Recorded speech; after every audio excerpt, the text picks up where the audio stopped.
ce n'était ni une coïncidence, ni le destin. C'était un coup de poing en pleine poitrine. Un millionnaire revenait après 5 ans et voyait un petit garçon, recroquevillé sous la faible lumière du lampadaire, serrant un ours en peluche déchiré. Alors qu'il se penchait pour couvrir l'enfant de son manteau, il se figea. Cet enfant était son propre fils. Pourquoi le père était-il resté silencieux toutes ces années, et qu'est-ce qui avait poussé l'enfant à détourner le visage lorsqu'il avait enfin appris la vérité? L'Alexis venait de s'arrêter au trottoir, ses pneus émettant un léger crissement en touchant la neige. La porte s'ouvrit. Un homme en sortit, manteau gris, sac polochon en cuir à la main. Il resta immobile dans le vent, se retournant pour jeter un coup d'œil à la ville derrière lui, l'endroit où il avait autrefois tout laissé. Ethan Weller, 45 ans, millionnaire dans la technologie financière, venait de rentrer à Minneapolis après 5 ans. Pas de préavis, pas de rendez-vous. Personne ne savait même qu'il venait. Et, d'une manière ou d'une autre, ses pieds l'avaient mené ici, directement dans la rue près de l'ancien quartier de Rachel. Rachel, son ex-femme, la mère d'Ellie. Il serra son col, ignorant la voiture privée qui l'attendait à un pâté de maison, et commença à marcher. Chaque pas était lent, délibéré, sur un trottoir couvert de neige. Les lampadaires brillaient faiblement, brouillés par la brume froide. La ville était toujours la même, silencieuse, suffocante et lointaine. De l'autre côté de la rue, la lumière se déversait d'un abri de bus. Une petite silhouette était assise immobile sur le banc en bois. Ethan avait l'intention de continuer à marcher, mais il s'arrêta. Il plissa les yeux, la faible lumière jaune ne révélait pas grand-chose, mais ses chaussures noires s'arrêtèrent, retenues par un instinct, comme une traction à l'intérieur de sa poitrine. Là, près de l'abri, il y avait un garçon. Pas d'erreur, un garçon. Ethan s'approcha. Chaque pas résonnait doucement sur le trottoir enneigé, comme une question silencieuse, quel enfant serait dehors à cette heure? Il s'agenouilla, il était maintenant à peine à portée de bras. Le garçon dormait toujours, ou s'était simplement évanoui d'épuisement. Son visage était tourné vers le banc, les cheveux emmêlés, une main serrant un ours en peluche déchiré, les doigts sortant de gants élimés, pas les raides de froid. Ethan ôta son manteau et s'agenouilla, l'intention de le poser doucement sur le garçon.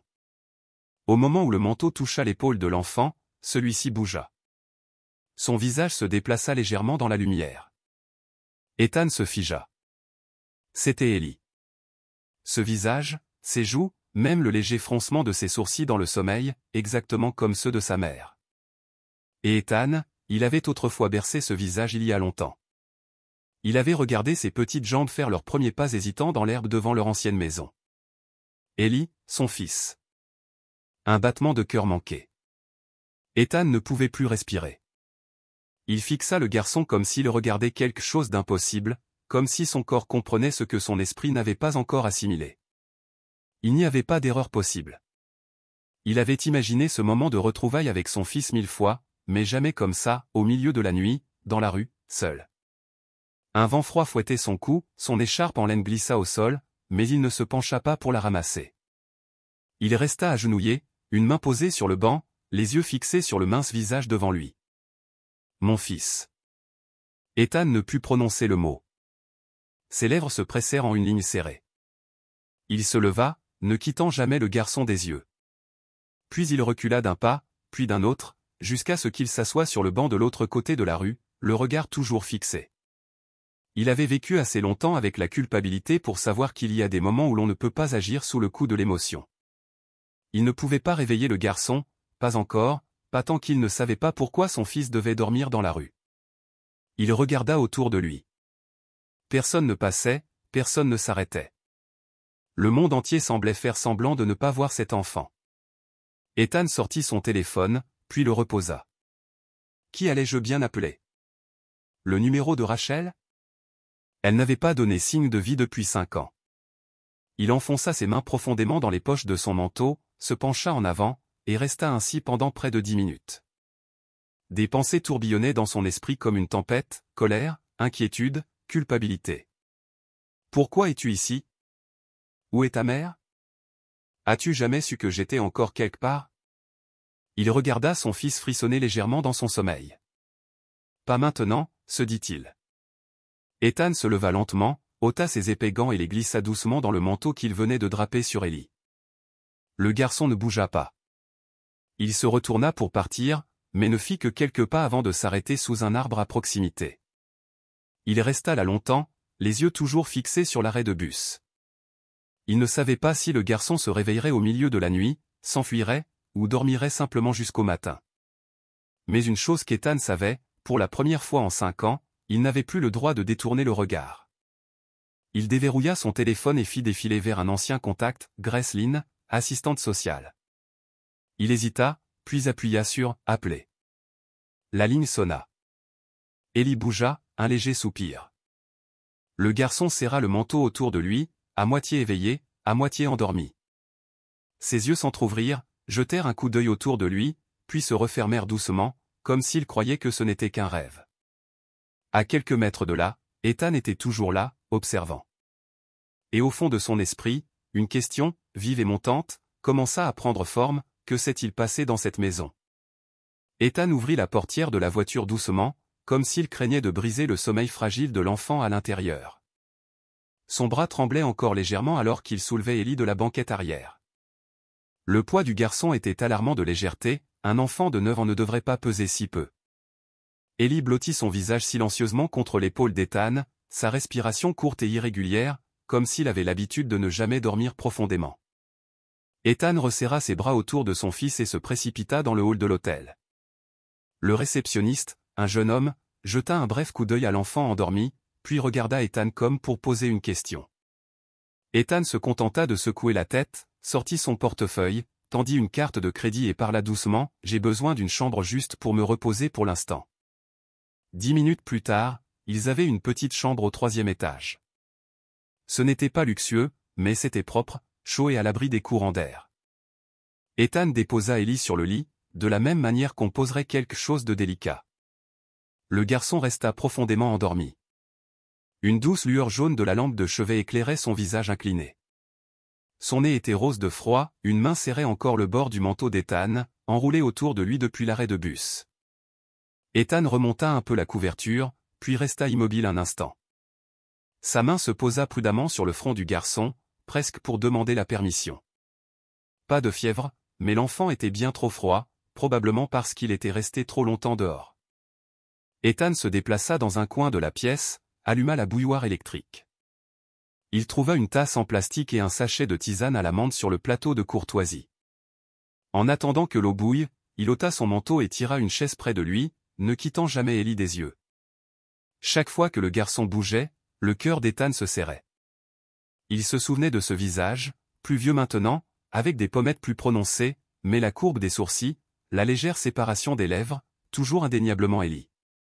C'était le même enfant qui le suivait autrefois dans le jardin pendant des heures, appelant « Papa » encore et encore sans se lasser. Qui avait autrefois pressé une petite main sur l'écran de son ordinateur et demandé « Qu'y a-t-il là-dedans, papa ?»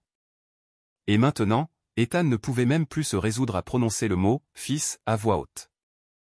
Un léger clic, la bouilloire avait fini de bouillir. Ethan versa le thé, le doux parfum de menthe se répandit dans la pièce. Il plaça la tasse sur la table de nuit, puis prit un gant de toilette chaud pour nettoyer les mains d'Ellie. Les petits doigts étaient poussiéreux, avec de la peinture séchée incrustée dans les plis, peut-être du couloir de l'appartement, ou d'un siège de bus taché. Ethan s'agenouilla près du lit, essuyant chaque doigt lentement, comme si chaque contact pouvait réveiller quelque chose de scellé depuis longtemps. Ellie bougea, ses paupières s'entr'ouvrirent légèrement. « Maman ?» La voix du garçon était faible, à peine audible.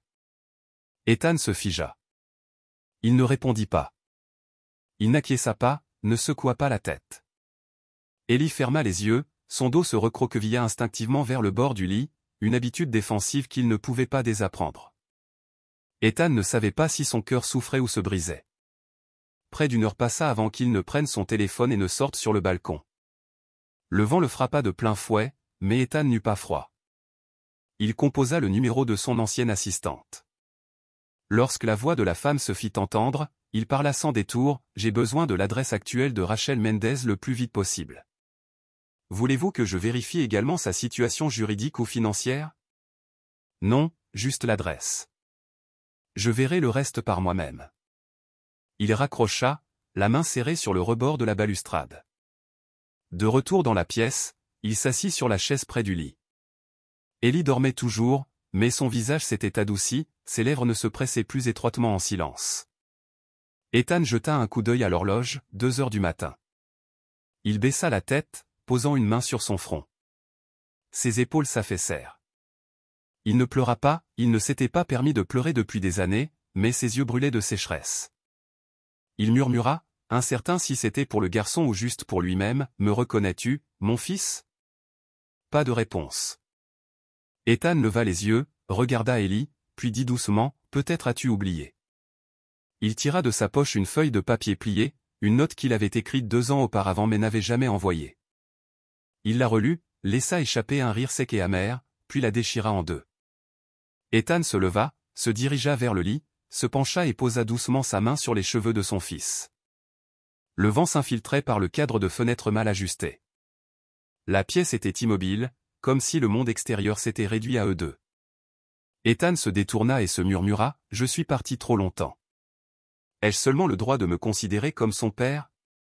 Il n'avait pas la réponse, mais il savait une chose, le matin viendrait, et il devait commencer par ne pas briser ce qui restait encore en Ellie. Pas de précipitation, pas de contrainte, juste être là. Parfois, cela seul est le plus important des commandités. Ethan resta assis au chevet d'Ellie toute la nuit sans fermer les yeux. Lorsque la première lumière toucha la fenêtre, il repensa aux adieux d'il y a 5 ans, et aux mots qu'il n'avait jamais prononcés. Mais dans son cœur, une question silencieuse surgit lentement, au final, que s'est-il vraiment passé durant ces 5 dernières années? Ellie se réveilla vers 9 heures. La chambre lui était inconnue, une douce lumière matinale filtrait à travers d'épais rideaux en tissu. Il ouvrit les yeux lentement. Pendant les premières secondes, il y eut un silence complet, seulement le léger tic-tac d'une horloge et la respiration tranquille d'un homme assis à proximité. Ellie se redressa d'un bond, ses jambes glissèrent dessous la couverture, ses yeux écarquillés et alarmés balayèrent la pièce, les murs étranges, une table basse avec une théière en porcelaine blanche, le haut plafond. Et finalement, ils se posèrent sur l'homme assis près du fauteuil près de la fenêtre. « Qui êtes-vous » cria-t-il, la voix tendue et rauque de panique. Agrippant le bord de la couverture, il se recroquevilla contre le mur comme s'il était prêt à s'enfuir. Ethan ne bougea pas. Il garda sa voix basse et calme, les 2 mains tendues doucement devant lui. Pas de geste brusque. « Je suis désolé, s'il te plaît, n'aie pas peur. » À ce moment-là, Ethan se revit 5 ans plus tôt, sortant du tribunal après le divorce sans se retourner. Et maintenant, assis devant son fils, il ne savait même pas comment commencer à demander le droit d'appeler ce garçon « mon enfant ». « Te souviens-tu de quelque chose » demanda Ethan, sa voix douce, comme le premier vent froid de l'hiver. « Hier, je t'ai vu dormir à l'arrêt de bus. Il faisait très froid dehors. Je ne pensais pas que c'était sûr pour toi, alors je t'ai amené ici. » Ellie ne répondit pas. Ses yeux restaient alertes, cherchant quelque chose, son sac à dos, l'ours en peluche usé, une dernière trace de familiarité. Ethan se leva, se déplaça lentement, et ramassa le sac à dos sur la chaise près de la fenêtre, le tendant. « Tiens, tu avais ça avec toi hier. Je l'ai gardé en sécurité. » Ellie le lui arracha des mains et le serra fort contre sa poitrine. Un court instant, la rigidité de son corps s'atténua un peu, mais ses yeux restaient méfiants. Ethan s'assit sur le bord d'une chaise à quelques pas. Il s'assura de maintenir la bonne distance, assez proche pour être présent, mais assez loin pour ne pas importuner un enfant qui apprenait encore à survivre autour des adultes. « As-tu faim » Ellie hésita, puis fit un petit signe de tête. « Que aimerais-tu manger » ? « Du pain grillé. »« Voudrais-tu du lait chaud » Il hocha de nouveau la tête. « Oui. » Ethan appuya sur le bouton du service en chambre.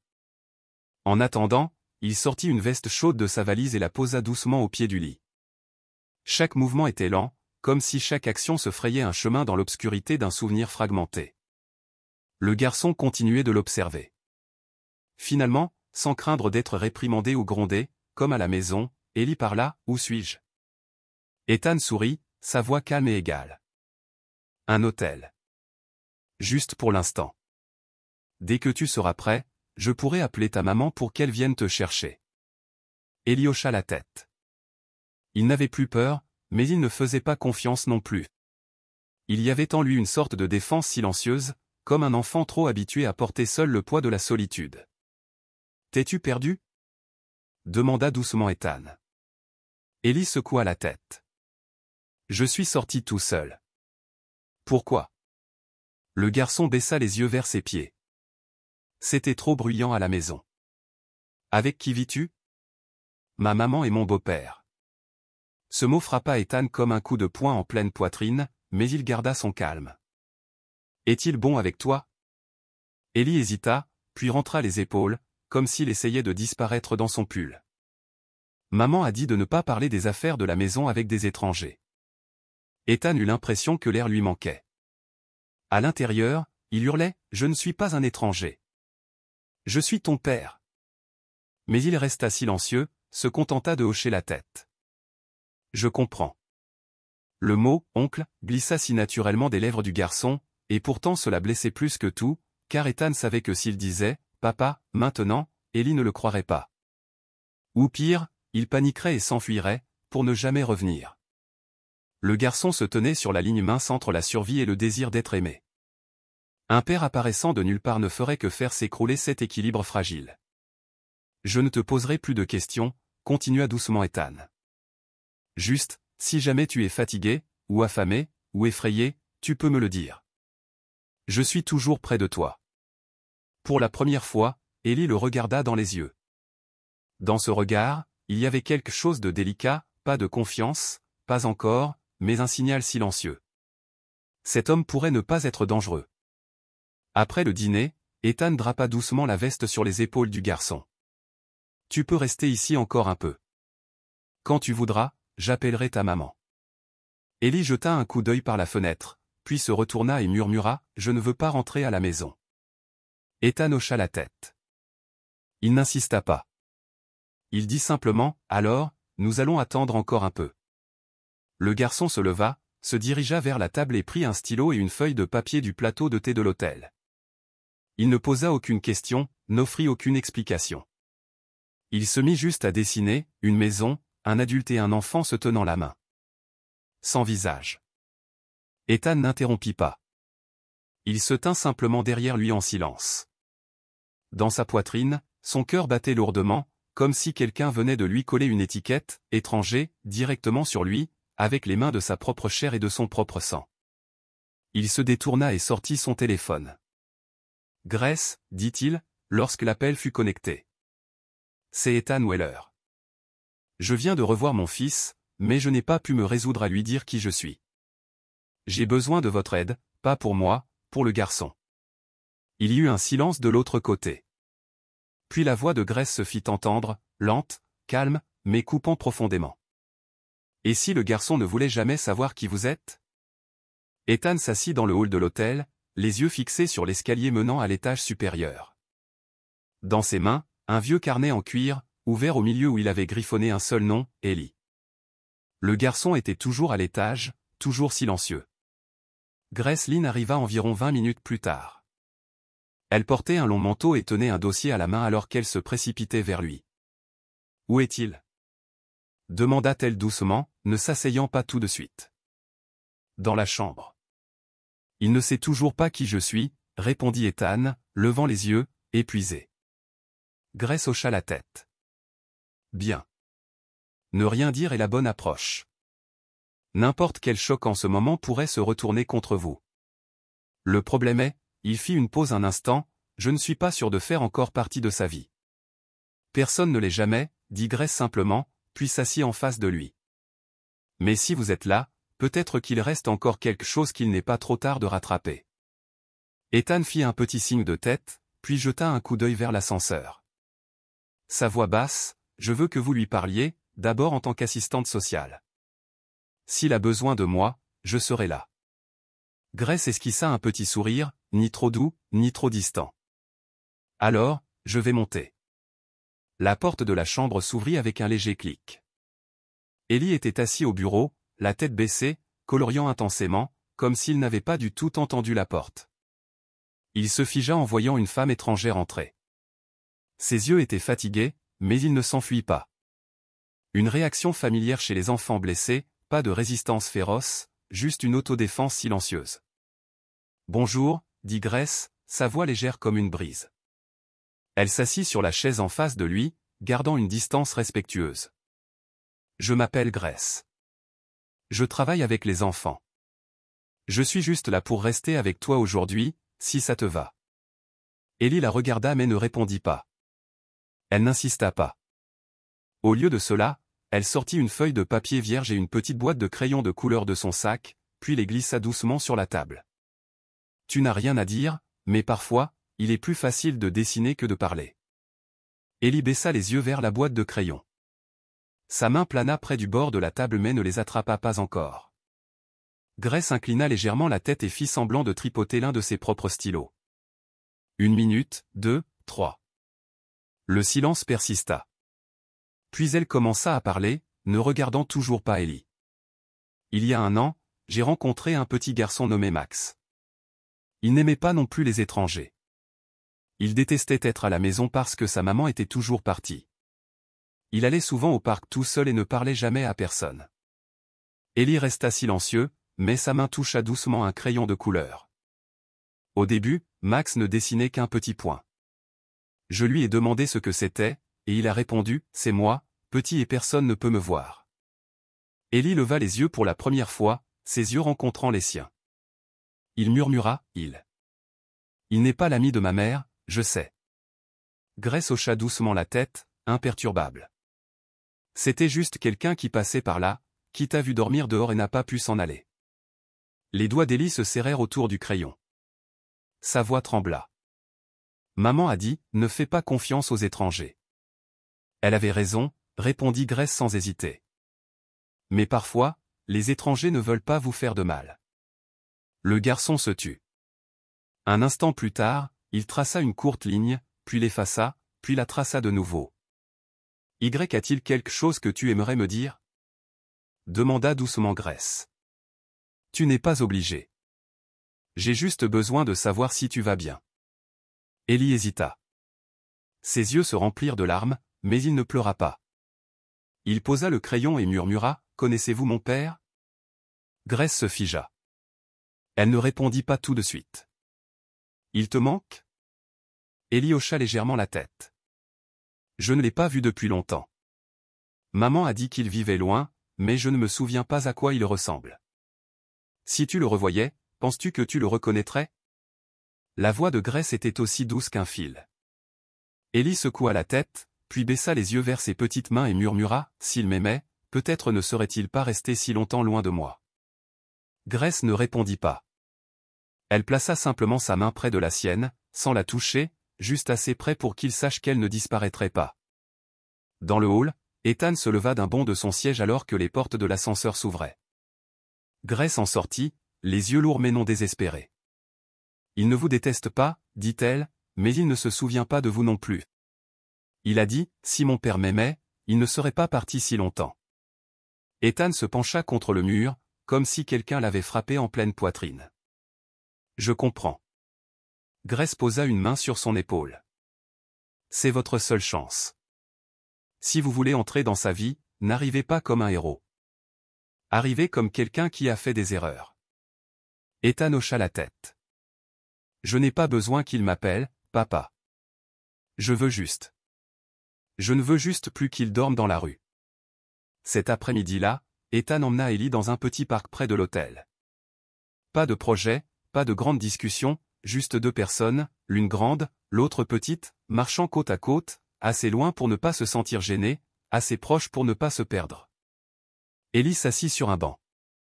Ethan lui tendit une canette de soda à l'orange, puis s'assit à côté de lui. « Aimes-tu cet endroit ?» demanda-t-il. Ellie hocha la tête. « Tu veux rentrer à la maison tout de suite ?» Le garçon secoua la tête. « Y a-t-il quelque chose que tu veux me dire ?» Ellie resta silencieux. Après une longue pause, il se tourna et demanda, « Comment vous appelez-vous » Une simple question, mais elle fit couler le cœur d'Ethan. Il ne répondit pas tout de suite. Sa langue était sèche, sa main se serra autour de la canette de soda. « Je m'appelle Ethan, » dit-il finalement doucement. Ellie hocha la tête, ne posant plus de questions. Mais au moment où il se leva pour quitter le banc, il se retourna lentement.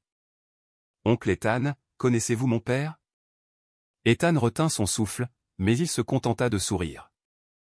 Je connaissais très bien ton père autrefois. Alors, pourriez-vous m'aider à le trouver? Ethan retint son souffle, mais il se contenta de sourire. J'essaierai. Cette nuit-là, Ethan appela Grace. Pour la première fois, il le dit clairement, je l'emmène voir sa mère, mais je l'accompagnerai. Et après ça? Ethan serra plus fort le téléphone, s'il le faut, j'irai au tribunal. Non pas pour me battre, mais pour protéger. Le lendemain, Ethan ramènerait Ellie à cette vieille maison, celle où Rachel et Victor vivaient désormais. Mais était-ce vraiment un foyer? Et que se passerait-il quand le passé se retrouverait face au présent? La Lexus gris foncé s'immobilisa devant l'immeuble de 3 étages à Lakeville, une vieille rangée de logements aux murs tachés et aux balustrades rouillées. Ethan resta immobile derrière le volant, les yeux fixés sur la porte de l'unité 2A au rez-de-chaussée. Sur la banquette arrière, Ellie se recroquevilla dans son manteau trop grand, la tête basse, serrant un ours en peluche usé. Il ne demanda pas pourquoi ils étaient venus ici, ne demanda pas ce qu'Ethan comptait faire. C'était comme s'il savait ou soupçonnait déjà, et ne voulait pas que cela soit confirmé. Ethan jeta un coup d'œil au garçon dans le rétroviseur. « Tu veux monter » demanda-t-il.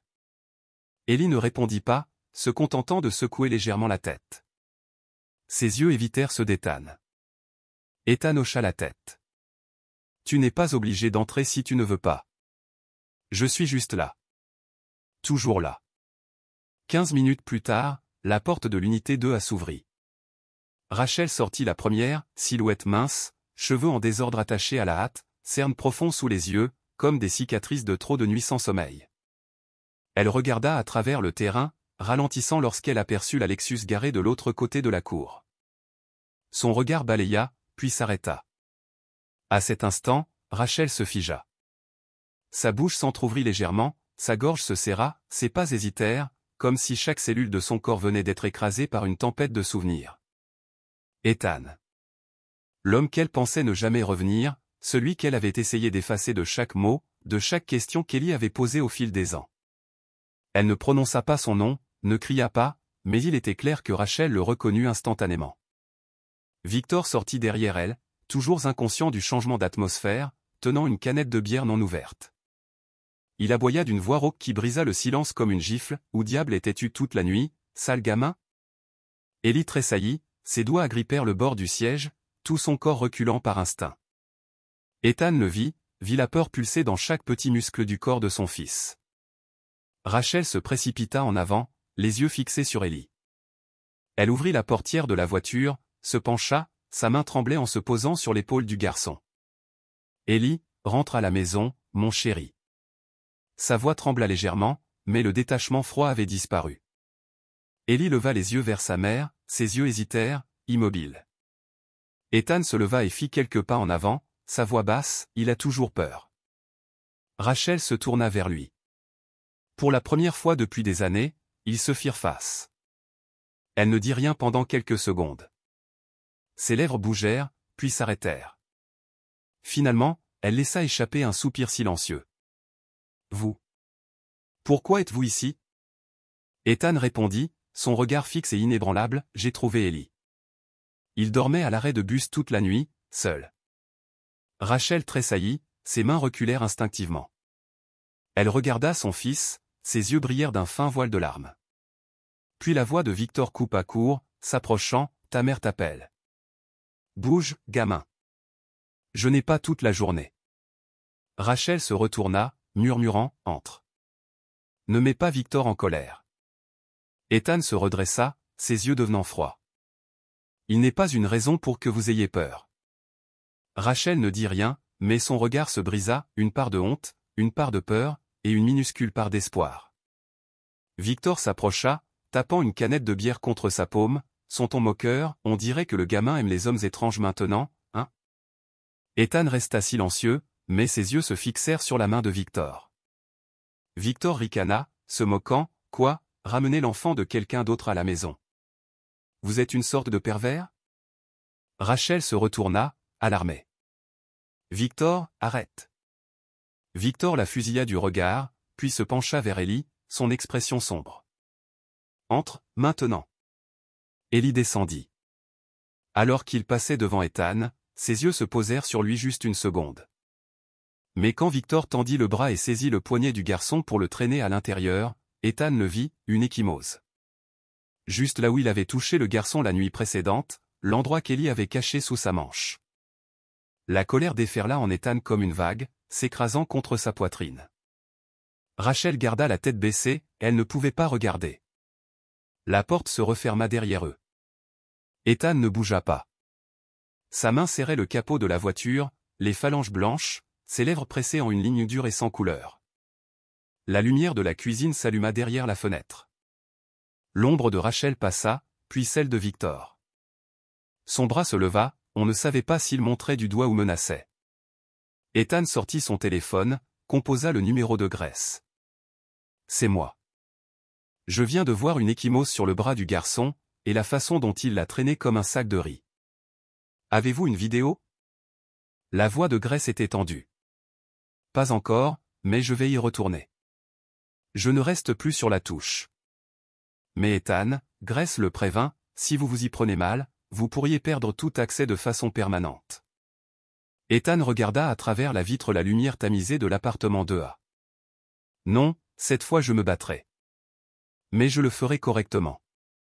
Cette nuit-là à l'hôtel, Ethan ouvrit son ordinateur portable.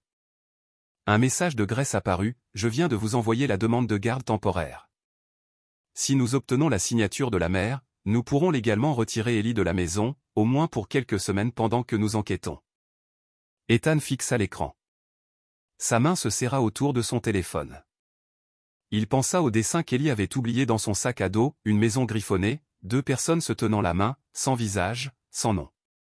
Il se murmura, c'est moi qui le dessinera le visage. Mais ailleurs, une autre paire d'yeux observait.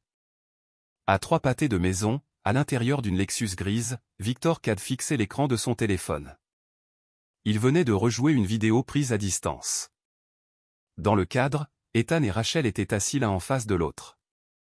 Une pile de documents reposait sur la table entre eux, et une signature fraîche scintillait faiblement sous la lumière. Victor plissa les yeux.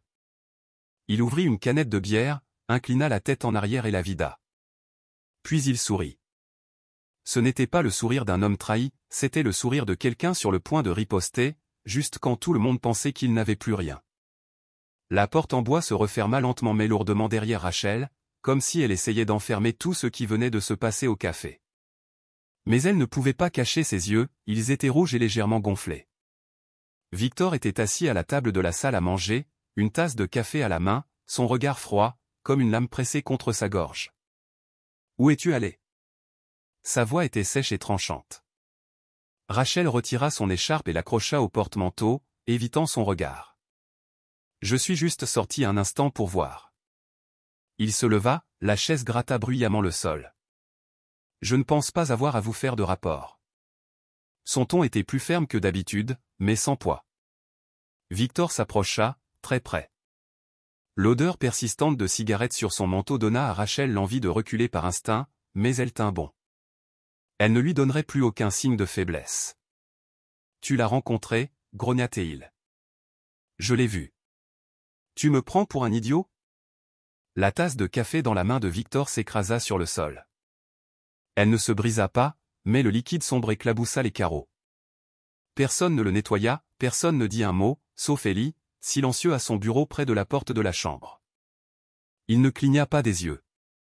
Sa main serrait si fort le crayon que ses doigts étaient devenus blancs. Rachel se tourna vers lui instinctivement. « Va dans ta chambre, Ellie. » Le garçon se tourna lentement, marchant doucement vers la porte entr'ouverte, mais la voix de Victor suivit comme une gifle dans le dos, « Si cet homme s'approche encore de mon gamin, je lui montrerai ce que ça signifie de tout perdre. » Personne ne répondit, juste le son de la porte de la chambre qui se refermait. Mais au lieu de se coucher comme d'habitude, Ellie s'assit par terre à côté de la petite bibliothèque.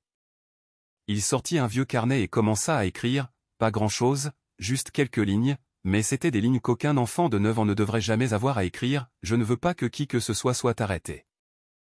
Je veux juste que maman arrête de pleurer. Et je ne veux plus être appelé un fardeau. » Il arracha la page, la plia et la glissa dans la poche de son manteau. Cette nuit-là, les pas de Victor résonnaient dans la maison. Rachel verrouilla la porte de la chambre plus tôt que d'habitude. Peut-être qu'elle pleura, peut-être pas. Mais Ellie entendit la fenêtre s'ouvrir, puis se refermer. Le lendemain matin, il se leva avant que le soleil n'atteigne la fenêtre, enfila son manteau, lassa ses chaussures, glissa son sac à dos. Il n'embrassa pas sa mère pour lui dire au revoir, et il ne marcha pas sur la pointe des pieds comme un enfant qui s'échappe. Ellie sortit par la porte d'entrée comme quelqu'un qui avait déjà pris sa décision. Il frappa à la porte de l'appartement d'en face, chez Madame Lewis. C'était une vieille femme grincheuse qui lui avait déjà donné des biscuits le mois dernier. Elle ouvrit la porte, surprise. « J'ai besoin de passer un coup de téléphone à quelqu'un qui s'appelle Grace. C'est une bonne personne. » Madame Lewis pinça les lèvres. « Si tôt le matin ? Que se passe-t-il, Ellie ?» Le garçon leva les yeux. Ses yeux ne contenaient pas de larmes, seulement la lassitude de quelqu'un qui avait grandi bien trop vite. « Je voulais juste entendre ma maman rire, pas dire pardon tous les jours. » Madame Lewis le regarda, puis soupira. Elle ne posa plus de questions, elle ouvrit simplement la porte plus grand. Quelques instants plus tard, l'appel fut connecté. Le garçon entendit la voix de Grace à l'autre bout, basse, douce et pleine de surprise. « Ellie, où es-tu ? Tu vas bien ?» Il ne dit qu'une phrase, « Je ne veux pas rentrer à la maison. » Mais Ellie ne savait pas que quelques minutes plus tard, Victor remarquerait que la veste qu'il portait toujours était manquante, et que cette rage ne s'arrêterait pas au bruit de la vitre brisée. Elle était sur le point de les entraîner tous les trois dans une tempête à laquelle ils ne pourraient échapper. Victor entra dans le salon, ses yeux balayant l'espace comme un prédateur qui venait de perdre sa proie. Le manteau gris familier ne pendait plus à sa place habituelle. La porte d'entrée était entr'ouverte, mais la serrure était lâche. Il respirait difficilement. Il sortit son téléphone et appela Rachel, mais le téléphone sonna simplement, personne ne répondit. Dans la chambre d'Ellie, le lit était vide, la fenêtre légèrement ouverte, et le petit oreiller conservait encore une légère indentation, le seul signe que le garçon avait été là la nuit précédente. Au bureau de Grace, Ellie était recroquevillée dans une chaise en tissu, les mains serrées autour d'une tasse de cacao qu'il n'avait pas touchée. Il ne pleurait pas, mais ses épaules tremblaient légèrement, non pas de froid, mais d'épuisement et d'une tension accumulée. Grace était assise en face de lui. Il n'y avait aucun document sur le bureau, seulement un petit mouchoir posé doucement au centre, comme un signal silencieux qu'ici, le garçon avait la permission d'être vulnérable. « Tu peux parler, dit-elle doucement. Personne ne va t'y forcer. » Ellie fit un petit signe de tête, les yeux toujours baissés. « Je ne peux pas dormir la nuit, commença-t-il, parce que Monsieur Victor claque la porte très fort, et maman, elle pleure beaucoup, mais elle essaie de me le cacher. » Grace ne dit rien, laissant le garçon continuer. Une fois, Monsieur Victor a jeté une casserole contre le mur. Elle a rebondi et a frappé mon bureau. Maman m'a tiré dans la chambre et m'a dit de ne rien dire. Sa voix resta stable, mais ses mains avaient commencé à se tordre fermement. Il ne me frappe pas, il casse juste des choses très bruyamment. Maman a une fois essayé de faire nos bagages et de partir, mais le lendemain, nous étions toujours à la maison. Elle a dit qu'il n'y avait pas d'argent, son téléphone était verrouillé, elle ne pouvait appeler personne. Ellie fit une pause, une petite respiration fatiguée s'échappa de ses lèvres. Une fois, il m'a poussé très fort dans la cuisine. C'est ce qui n'a pas laissé maman tranquille. Un jour, il a dit, « J'aimerais que tu disparaisses comme ton père l'a fait. » Les cils de Grace frémirent légèrement. Elle ravala l'émotion qui montait dans sa gorge et fit un petit signe de tête. J'ai demandé à maman, mais tout ce qu'elle a dit, c'est, tu ne comprendrais pas. Ellie se tourna vers la fenêtre. Le soleil était haut maintenant, mais sa lumière ne pouvait pas réchauffer le regard dans ses yeux. C'est pour ça que je suis parti. La première fois, c'était quand il a fait froid.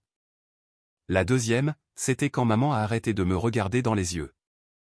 La pièce sombra dans le silence. On frappa à la porte. Grace se leva et alla ouvrir. Ethan entra. La lumière de la fenêtre frappait la moitié de son visage, des yeux profonds, des rides au coin de la bouche gravées par le temps et la culpabilité. Ellie était assis à la table à dessin et leva les yeux. Il se figea, non pas effrayé, mais dans ses yeux il y avait quelque chose de plus froid que la prudence, le doute, la reconnaissance sans compréhension. Vous êtes l'homme de ce jour-là, dit Ellie, sa voix à peine un souffle. Ethan hocha la tête. Il ne s'approcha pas. Il s'assit simplement en face du garçon, gardant juste assez de distance pour ne pas être menaçant. « Est-ce que ça te dérangerait si je t'emmenais déjeuner ?» demanda-t-il doucement. Ellie ne répondit pas tout de suite. Il se contenta de fixer, les yeux rivés sur Ethan, comme s'il essayait de tirer tous les mots tus. Grace revint, sa voix adoucie. « Avant que tu ne décides, mon chéri, il y a quelque chose que je dois te dire à son sujet. » Ellie n'acquiesça pas. Il continua de regarder Ethan, mais ses épaules avaient déjà commencé à se raidir. « Il s'appelle Ethan Weller, dit Grace lentement, et il est votre père biologique. » Ellie cligna des yeux. Un battement de cœur manqué. Il se leva si vite que sa chaise tomba en arrière. « Papa ?» Sa voix se brisa, pas forte, mais coupante, comme une entaille. « Pourquoi me le dites-vous maintenant ?» Ethan se figea. « Je ne pensais pas que tu te souviendrais de moi. » Alors, parce que vous pensiez que je ne me souviendrais pas, ça veut dire que vous n'aviez pas à vous montrer? Ellie recula, les yeux piquants. 5 ans. Où étiez-vous pendant 5 ans? La gorge d'Ethan se noua. La respiration d'Ellie s'accéléra. Il se détourna. Je pensais que maman ne voulait pas de moi, que Victor me détestait, et maintenant je découvre que papa non plus ne voulait pas de moi. Ethan leva une main, mais n'osa pas tendre le bras. Ce n'est pas vrai, mon fils. Ellie leva les yeux, rouge. Vous dites que je suis votre fils, alors où étiez-vous quand on me frappait? Où étiez-vous quand je dormais, affamé, tout seul à l'arrêt de bus? Ethan se figea. Vous n'étiez pas là, dit Ellie, à peine audible. C'est ça, vous n'étiez pas là. Ellie cria, les poings serrés et tremblants, et maintenant vous apparaissez comme si. Il suffisait de dire quelque chose et tout irait bien. Il se retourna et entra dans la chambre, claquant la porte derrière lui. Pas de larmes, juste un silence qui semblait plus lourd que n'importe quel cri. Grace posa une main sur l'épaule d'Ethan. C'est la réaction d'un enfant qui a essayé d'oublier l'espoir, pour le voir ressurgir de nulle part. Ethan ne dit rien. Il s'assit simplement, les poings pâles à force de les serrer. Une demi-heure plus tard, la porte s'ouvrit. Ellie sortit. Il ne dit rien. Dans ses mains, il y avait une feuille de papier. Il la posa sur la table, puis se détourna sans regarder Ethan. Grace la ramassa. Ethan se pencha pour voir. C'était un dessin, un garçon debout à côté d'un homme. Cette fois, le visage de l'homme était clairement dessiné, yeux bruns, cheveux noirs, une légère cicatrice près de sa tempe. Il ressemblait exactement à Ethan. Dans le coin inférieur droit, une ligne d'écriture hésitante disait « Si tu es vraiment mon père, alors pourquoi m'as-tu abandonné ?» Ce n'était pas un pardon, juste une question, comme un petit couteau enfoncé directement dans la table. Les yeux d'Ethan se remplirent de larmes. Il parla doucement, « Je ne t'ai pas abandonné. J'ai été écarté de ta vie. Mais oui, je ne me suis pas battu assez fort. » Il leva les yeux, directement vers Ellie. Je ne m'excuse pas juste pour être serré dans tes bras. Je demande une chance, juste pour rester à tes côtés. Tu n'as pas à me pardonner tout de suite. Ellie se mordit la lèvre, puis s'approcha lentement. Il ne regardait toujours pas Ethan, il s'assit juste à côté de lui. Il ne dit rien, mais il ne s'éloigna pas. Ce silence fut un commencement. Un instant plus tard, Grace revint avec un dossier. L'audience d'urgence est prévue pour 14 heures. Rachel sera là. Victor a reçu la convocation. Ellie la regarda. Si je dois parler, serez-vous là, papa? Ethan posa doucement sa main sur l'épaule du garçon. Je serai toujours là, même si tu n'es pas encore prêt à me pardonner. Ellie hocha la tête. Alors je parlerai. Non pas pour le punir, mais pour que je puisse respirer. Devant le palais de justice, une petite voiture s'arrêta. La personne qui en sortit était mademoiselle Laura Jenkins, l'enseignante d'Ellie. Dans ses mains, un épais dossier. Grace plissa les yeux. Vous êtes ici pour l'affaire d'Ellie? Laura hocha la tête, ses yeux mélange de soucis et de résolution tranquille.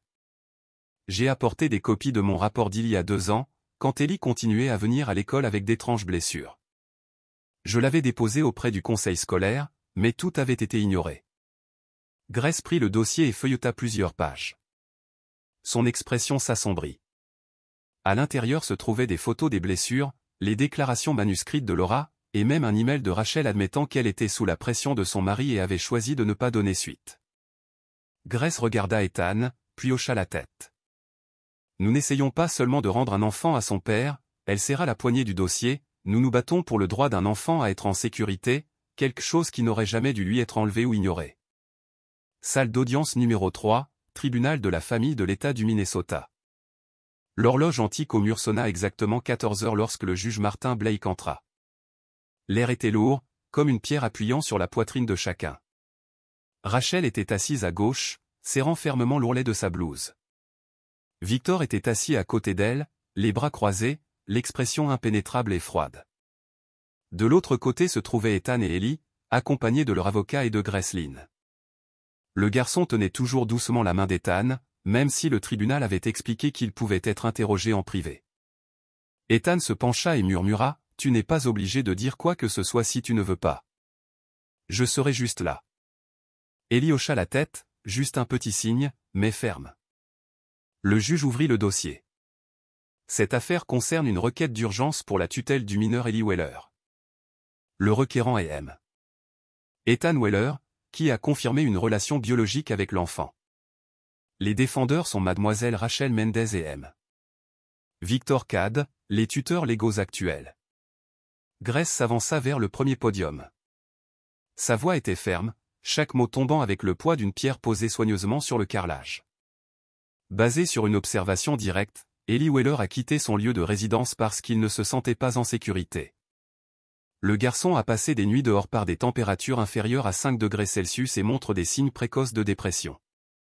Des ecchymoses sur son bras et ses réflexes défensifs envers les adultes suggèrent un risque de maltraitance émotionnelle continue. Sa voix s'adoucit, mais ses yeux ne quittèrent pas la page. J'ai un jour demandé à Ellie, « Que veux-tu » Il a répondu, « Je veux dormir dans un endroit calme et ne plus être appelé un fardeau. » Quelques personnes dans la salle baissèrent la tête. Vint ensuite mademoiselle Laura, l'enseignante principale. Elle portait un pull gris et tenait un dossier scolaire dans ses mains. Je suis l'enseignante principale d'Ellie. J'ai soumis 3 rapports internes à l'école, signalant qu'il tressaillit souvent lorsque les adultes l'approchent, se recroqueville et manque fréquemment de terminer ses devoirs. J'ai déjà rencontré mademoiselle Rachel, mais à chaque fois, c'est M. Victor qui l'accompagnait. Aucune véritable conversation n'a jamais eu lieu. Le juge se tourna vers le côté gauche de la salle d'audience. Monsieur Victor Cad, mademoiselle Rachel Mendez, avez-vous une réponse? Victor se leva, son visage rougissant progressivement. Je n'ai jamais levé la main sur le garçon. Il est juste trop sensible, pleure facilement, s'enfuit pour un rien. Quel genre d'enfant agit comme ça? Le juge fronça les sourcils. Ethan resta silencieux. Soudain, Rachel se leva. Son visage était pâle, sa voix tremblante mais claire. Je l'ai laissé vivre dans la peur. Je ne le nierai pas. J'étais faible. J'ai essayé de partir une fois, mais je n'avais pas de travail, pas de compte en banque. Victor contrôlait tout. Victor se tourna vers elle, stupéfait. Es-tu folle? Rachel continua, refusant de le regarder. Il fut un temps où Victor m'a étranglé jusqu'à ce que je ne puisse plus respirer. Ellie a tout vu. J'ai fait croire à ce garçon qu'il n'avait nulle part où fuir. J'ai eu tort. La salle d'audience sombra dans le silence. Le juge fit un lent signe de tête, puis se tourna vers Ethan. Monsieur Weller, le test de paternité a été soumis, mais avant cela, vous avez été absent pendant 5 ans. Pourquoi revenir maintenant? Ethan se leva, détacha sa montre et la posa sur la table. Il prit une profonde inspiration, du genre qu'il prenait avant les plus grandes négociations de sa vie. Je suis parti parce que je croyais être la chose la plus dangereuse dans son monde. J'étais gravement déprimé après avoir perdu ma mère et mon entreprise. J'avais des pensées de tout arrêter. Si j'étais apparu à ce moment-là, j'aurais détruit la vie de mon fils. Alors je suis resté silencieux. J'ai eu tort. Je n'ai jamais demandé ce dont il avait besoin. Je me suis dit que je le protégeais, mais ce n'était pas le cas. Je me cachais. Le juge resta immobile, sans prendre de notes. Ethan regarda Ellie. Le garçon serrait un petit papier plié, la vieille lettre qu'il avait jadis écrite.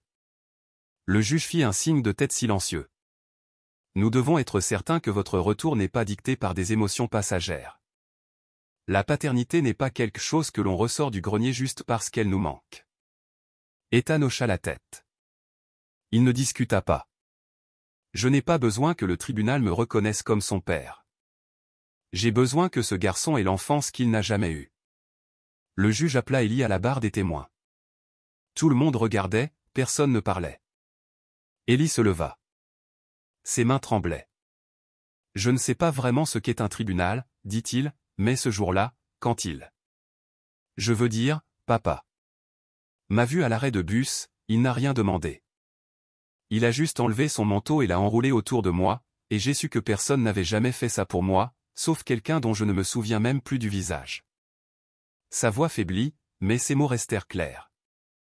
Si le tribunal veut savoir avec qui je veux vivre, c'est avec celui qui n'est pas parti quand j'avais le plus besoin de quelqu'un. Victor commença à se lever, mais l'huissier le retint. Le juge regarda autour de la pièce, laissant le long silence s'installer avant de parler. Le tribunal accorde par la présente la garde temporaire à M. Ethan Weller pour une période d'observation de 30 jours. Une décision permanente sera examinée par la suite. Cette audience est ajournée. Ethan s'approcha et s'agenouilla. Ellie le regarda, serrant toujours la lettre dans sa main. « Papa, si tu arrêtes un jour de revenir, alors je viendrai te trouver. » Un mois s'était écoulé depuis que le tribunal avait officiellement déclaré Ethan Weller comme tuteur légal d'Ellie. La vie n'était pas devenue un miracle, mais chaque matin Ellie ne se réveillait plus en sursaut au bruit des portes qui claquent ou des pas lourds dans le couloir. Il se levait plus tôt maintenant, arrangeait ses oreillers et se préparait tranquillement un verre de lait. L'appartement d'Ethan était devenu une zone de sécurité, pas grande mais suffisante pour qu'un enfant réapprenne à respirer de nouveau en rythme. Ethan avait commencé à travailler plus souvent à distance, passant du temps à déposer Ellie à l'école et à le récupérer. Plus PDG de première ligne, c'était le rôle de père qui l'obligeait désormais à tout réapprendre, de la façon de vraiment écouter à celle de ne pas poser de questions inutiles. Ellie fut orientée vers un psychologue pour enfants, une suggestion de Grace Lynn elle-même. Après leur première séance, le garçon se tourna vers Ethan et dit « Elle n'est pas comme les adultes de l'ancienne maison. »« Comment ça ?» demanda Ethan. « Elle n'a pas dit que j'exagérais. » Ethan hocha la tête, ne dit rien, mais à l'intérieur, un autre mur invisible se fissura. De l'autre côté de la ville, un petit café couleur crème ouvrait ses portes tôt chaque matin. Rachel avait commencé à travailler à temps partiel dans un modeste café près de l'ancien quartier. L'assistante sociale lui avait demandé de suivre un programme de réhabilitation pour les parents victimes de violences domestiques. Rachel se présenta à chaque session, personne ne la força. Elle n'évitait plus le contact visuel pendant les conversations. Bien qu'elle n'ait pas parlé à Ellie de ce qui s'était passé, chaque fois qu'elle était autorisée à lui rendre visite selon les règles et sous surveillance, elle apportait un vieux livre d'histoire ou une pâtisserie maison. Elle n'essayait pas de récupérer le titre de mère, elle voulait simplement être présente au bon moment, de la bonne manière, comme quelqu'un qui avait fait des erreurs, apprenant à aimer de nouveau. Et Victor Cad? Il fut placé en détention 3 semaines après l'audience, suite à une violation de l'ordonnance restrictive l'empêchant d'approcher Rachel. Lorsque la police fouilla son domicile, elle découvrit des dizaines de messages menaçants non envoyés, ainsi que des carnets remplis d'écrits perturbants, des signes clairs de contrôle obsessionnel. Le procès pénal est toujours en cours, mais cette fois, personne ne reste silencieux. Rachel fit une déclaration complète. Grace témoigna. Ethan soumit des enregistrements de surveillance et des journaux de communication. Et Ellie, qui n'était pas obligée de témoigner, avait sa lettre une fois lue à voix haute au tribunal, officiellement conservée par les procureurs comme preuve émotionnelle du coup psychologique pour les enfants grandissant dans des foyers violents. Un samedi soir après le dîner, Ethan faisait la vaisselle tandis qu'Ellie coloriait tranquillement son dessin. Il ajouta une petite fenêtre, plaça une plante en pot sur le porche, et à l'intérieur de cette fenêtre, une silhouette d'homme regardant dehors, peut-être destinée à être Ethan lui-même. « Papa ? » ?»« Oui. »« Si un jour j'ai un petit frère ou une petite sœur, tu les laisseras vivre dans cette maison aussi ?» Ethan fit une pause, se tourna pour regarder le garçon. Il ne répondit pas tout de suite. Il s'essuya les mains, s'approcha et s'assit à côté de lui. « Si tu es prêt à partager tes jouets. » Ellie fronça le nez, puis esquissa un sourire plissé. Plus tard cette nuit-là, tandis qu'Ellie se préparait à se coucher, Ethan ouvrit le tiroir de son bureau. À l'intérieur se trouvait une petite boîte en bois, une boîte à souvenirs où il rangeait les choses qu'il n'avait jamais eu le courage d'envoyer. Il en sortit une feuille de papier, vieille, légèrement froissée, les coins recourbés. C'était la lettre qu'il avait écrite à Ellie 2 ans auparavant mais n'avait jamais envoyée. L'écriture hésitante de main tremblante, « Je pense à toi chaque jour, mais je ne savais pas par où commencer, alors je suis resté à l'écart. Si un jour tu trouves cette lettre, j'espère juste que tu sauras que je n'ai jamais cessé de t'aimer, pas même une seconde. » Ethan plia la lettre et la remit dans la boîte à souvenirs d'Ellie, non plus pour la garder cachée, mais pour que son fils puisse un jour la trouver quand il sera assez grand pour comprendre que parfois l'amour arrive tard, mais qu'il est toujours réel. Cette nuit-là, dans l'appartement silencieux, son téléphone s'éclaira. Un message apparut sur l'écran, juste une ligne, « Merci de ne pas l'avoir abandonné comme je l'ai fait autrefois. Rachel. » Il ne répondit pas. Il resta simplement là, fixant les mots pendant longtemps. Puis il se leva et ferma doucement la porte de la chambre d'Ellie. Le garçon dormait déjà, les bras enroulés autour de son vieil ours en peluche, le nouveau dessin posé à côté de son oreiller.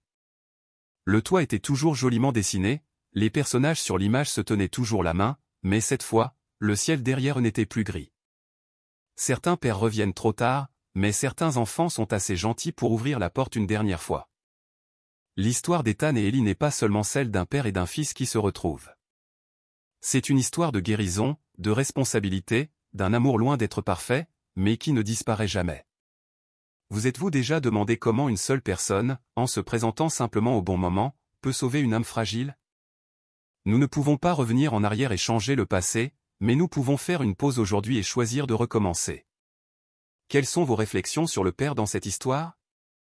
Avez-vous déjà souhaité que quelqu'un revienne, ou peut-être êtes-vous celui qui marche tranquillement sur le chemin pour réparer quelque chose qui s'est brisé?